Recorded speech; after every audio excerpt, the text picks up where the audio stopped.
నీకు కావాల్సిన సమస్త విషయాలకు సంబంధించిన వాగ్దానాలు దేవుని దగ్గర ఉన్నాయి. వాటిని పొందినట్లు నీవు ప్రార్థనలో పోరాడాలి. నిజంగా అర్థమైందా? ఎంతమందికి అర్థమైంది? ఒకవేళ ఇస్సాకు ఆమె గురించి వేడుకోపోతే,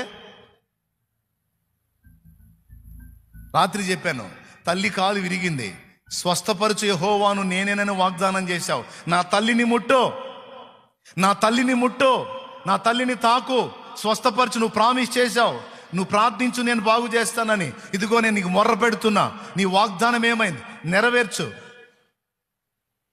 తెల్లవారుజాముకి ముట్టాడు. వాగ్దానాన్ని గుర్తు చేస్తే తీవ్రంగా తీసుకుంటాడండి దేవుడు. అయినా మనం గుర్తు చేసేది ఏంది అన్నయ్య? ఆయనకు గుర్తుండదా ఏందని? ఆయనకు గుర్తుంటుంది, నీకు గుర్తుందో లేదో తెలియాలి కదా. దేవునికి స్తోత్రం. లే, పైకి లేచి నిలబడ. ఏమంటే ఒక చిన్న మాట, పరలోక రాజ్యం నీకు ఇస్తానని వాగ్దానం చేశాడా? మరి దాన్ని పొందుకోవాలంటే ఎప్పుడు అది జరిగింది. ఇవన్నీ చేయకుండా అది పొందలేవు కదా. దేవుని వాగ్దానాలన్నీ నెరవేర్చబడినట్లు నేను చెప్పిన ఈ 3 విషయాలు గుర్తుపెట్టుకో. ఈ ఆదివారం స్పష్టంగా ఇక నుంచి అలా ప్రార్థించు. ఆర్థిక ఇబ్బందుల్లో నలుగుతున్నావు, ప్రయత్నాలు విఫలమవుతున్నాయి, అప్పుల పాలై ఉన్నావు. ఏమయ్యో అబ్బాయి, వింటున్నావా? అప్పుల పాలై ఉన్నావు. మోకాళ్ళు నేమడగల తెలుసా? నీవు అనేక జనములకు అప్పిచ్చేదావు కానీ అప్పు చేయవన్నావు. నా అప్పుల సంగతి ఏందో తేల్చు. దానికి ఒక పరిష్కారం వచ్చిందాక ఆ వాగ్దానాన్ని ఎత్తిపట్టి ఏమని? నీవు అనేక జనములకు అప్పిచ్చేదావు కానీ అప్పు చేయవన్నావు. ఫుల్గా చేసి కూర్చున్నా. మంచికో చెడ్డకో, తెలుసో తెలియకో తడబడ్డా, వాగ్దానాన్ని గుర్తు చేసుకో. యేసయ్యా, నువ్వు శ్రీమంతుడివయ్యా, నీ మహిమైశ్వర్యములు ప్రతి అవసరత తీరుస్తానన్నావయ్యా. ఒక్కసారి గుర్తు చేసుకో నీ వాగ్దానమును.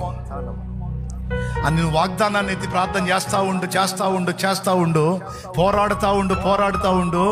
ఒక్కసారి రెండంతల దీవెన వచ్చేది నీకు. రెండంతల దీవెన. బాప్తిసం పొందిన వాళ్ళు చేతులు ఎత్తండి.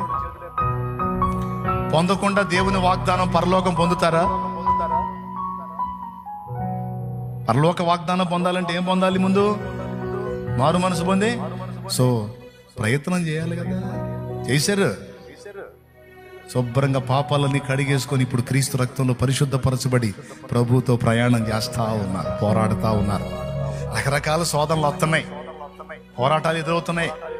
ఎన్ని ఎదురొచ్చినా సచ్చినా బతికినా యేసయ్యను వదిలిపెట్టే ప్రసక్తి లేదు అని మొండిగా ఎదురొచ్చే వాటిని దాటుకొని వెళ్ళిపోతా ఉన్నాం. అంతే కొనసాగు. ఏ విషయాలైనా సరే పొందుకోవాలి అనుకుంటే వాగ్దానాన్ని ఎత్తి ప్రార్థన చేయి. గుర్తుపెట్టుకో. రాత్రి ఏం చెప్పాను? ఒక అంశాన్ని గురించి స్పష్టంగా కూర్చొని ప్రార్థన చేయమన్నాను. ఈరోజు చెప్పే రెండో సమాధానం ఏంటంటే, అదే సందర్భంలో వాగ్దానాన్ని కూడా ఎత్తి ప్రార్థన చేయి. నేనంతే అడుగుతా, అంతే అడిగా కూడా.